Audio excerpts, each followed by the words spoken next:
Olá, seja bem-vindo a mais uma edição do UFSC Entrevista e hoje o nosso papo vai ser sobre cultura, sobre antropologia. Nós estamos recebendo o antropólogo italiano, o professor Massimo Canevati. Ele vai conversar com a gente sobre o lançamento que ele veio fazer aqui no dia 20 de fevereiro em Florianópolis, na UFSC, do livro Sincrética. Muito obrigado pela sua presença no UFSC Entrevista, professor, é um prazer recebê-lo. Prazer meu. Professor, então você pode contar para a gente o que traz esse livro para os leitores?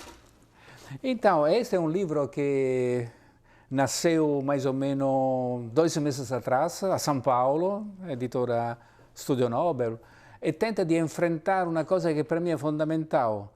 As artes contemporâneas pluralizadas stanno modificando-se profundamente. Não é mais a arte de uma vez que estava no museu, fechada, que dava para olhar de uma maneira muito erudita.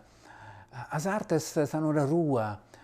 A cidade vira também uma obra d'arte. Il concetto di arte pubblica è un'arte também temporanea, come na capa do livro, che è questa artista Nelly Azevedo, no? Che crea una multidão de pequenas estátuas de gelo e depois iniziano a descongelar-se lentamente, depois meia hora, 40 minutos, acaba tudo. E questo processo di descongelamento per me non è solamente una fonte di enorme emoção, tem também um lado, vamos dizer, filosófico, político, aprender a descongelar-se. Isto é, cada pessoa è in qualche maniera, non quero dizer bloqueada, ma è un poco congelada con la sua propria identità, na sua visão do mundo, come se relazionare a arte, ao cinema, alla musica. Então, aprender a descongelar-se, a modificar, a afirmar uma mudança flutuante da própria identidade em relação que a nossa arte contemporânea, que é uma maravilha. O senhor também disse que os indivíduos cada vez mais querem fazer parte e fazem parte, são convidados a fazer parte da arte que está aí presente. Exatamente, o indivíduo não é mais como em passado, que era parado na frente da obra, precisava solamente di olhar e depois accumulava o saber e ir embora. No, attualmente o individuo è parte costitutiva da esperienza artistica. Si può dire che o individuo è uno spettatore, è un attore che co-crea a obra d'arte. Questa co-criação da obra d'arte è un tratto caratteristico sia da trasformação da metrópole, ma também da multiplicação da cultura digital e da tecnologia, ma mais da cultura digital, no sentido che cada pessoa attualmente non è mais un oggetto passivo che recebe una comunicação externa. Cada pessoa precisa afirmar a sua própria soggettividade. Nesse sentido, é parte costitutiva da experiência artística. E o que significa esse termo sincrética, que é o que traz o nome ao seu livro? Então, eu tenho de dizer uma coisa. Quando eu cheguei a primeira vez no Brasil, muitos anos atrás, talvez 30 anos atrás,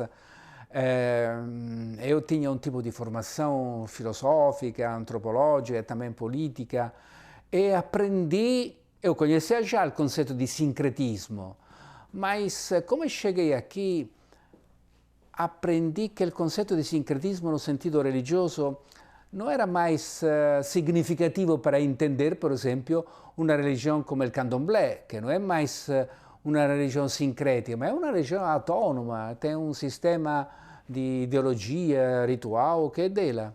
Então, sincretismo è também un concetto filosofico, è também un concetto politico, come ne origine, religioso, mas a minha ipotesi è a seguinte, che pode ser também una dimensão cultural. Por isso, sincrética, con il K grande, vermelho, para mim, representa uma pluralidade de flussos differenziato, multiplicato e fragmentato che questo sincretismo cultural e artístico pode elaborar. E essa evolução da própria metrópole, como o professor citou anteriormente, ela se deve a quê? Como que era a antiga cidade, a antiga metrópole? Então, a antiga cidade, também a antiga metrópole, era muito clara para mim. Tinha um centro, que era o centro da produção industrial, depois tinha um outro centro, che era politico e un altro centro che era religioso. Então, questo tipo di tripartição da cidade definia a identidade não somente da cidade, mas de cada cidadão. No sentido que um cidadão tinha uma sua própria religião, que era normalmente mais ou menos homogênea, tinha um tipo de governo politico e um trabalho na fábrica que era aquele trabalho per tutta la vita. Isto é, o sistema industrial que caracterizava a cidade moderna era um sistema no qual você entrava naquele trabalho muito frequentemente jovem e trabalhava no mesmo lugar per tutta la vita. Tudo isso está mudando profundamente. Eu acho que a comunicação atualmente é muito mais significativa na nova metrópole. Eu gosto de utilizar o conceito de metrópole comunicacional, porque a comunicação também é o consumo e a cultura, mas a comunicação é sempre mais determinante a experiência metropolitana. Isto é, eu posso morar a São Paulo, a Roma, a Blumenau ou uma pequena aldeia indígena, mas eu tenho uma conexão com a comunicação. Nesse sentido, a metrópole comunicacional é expandida, não é mais no território claro, no, determinato, fixo, vamos dizer assim, da cidade industrial. Se expande, se diffonde e a comunicação é o instrumento desse tipo de expansão. Que também é uma comunicação hoje em dia que não está mais fechada apenas aos veículos televisivos ou radiofônicos. A internet está aí para agilizar esse processo e fazer com que todos os indivíduos sejam tanto comunicadores quanto receptores dessa comunicação, né? Questa è la grande rivoluzione, è il grande desafio per chi trabalha non solamente come você na comunicação, ma também per chi trabalha come eu na antropologia e na comunicação, no sentido que a televisão era, na Itália si falava la televisão generalista, isso era una televisão che ti oferecia tudo, in parte a Globo e ainda assim, no? Ma al mesmo tempo sta acontecendo un processo enorme per lo quale cada singola pessoa pode determinar um tipo de visão,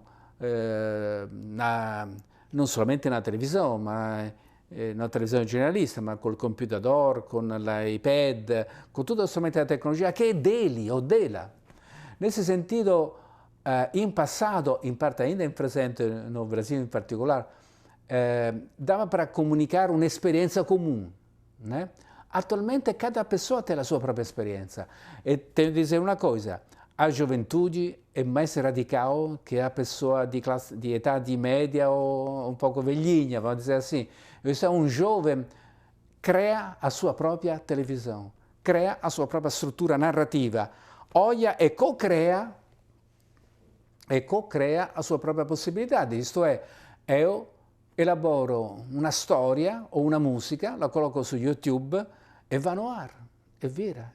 Eu sou produtor da televisão. Eu quero assistir, como eu quero assistir, né? Quero assistir. Professor, nós vamos fazer uma pausa na nossa conversa e o UFSC Entrevista volta logo depois do intervalo. Você continue com a gente.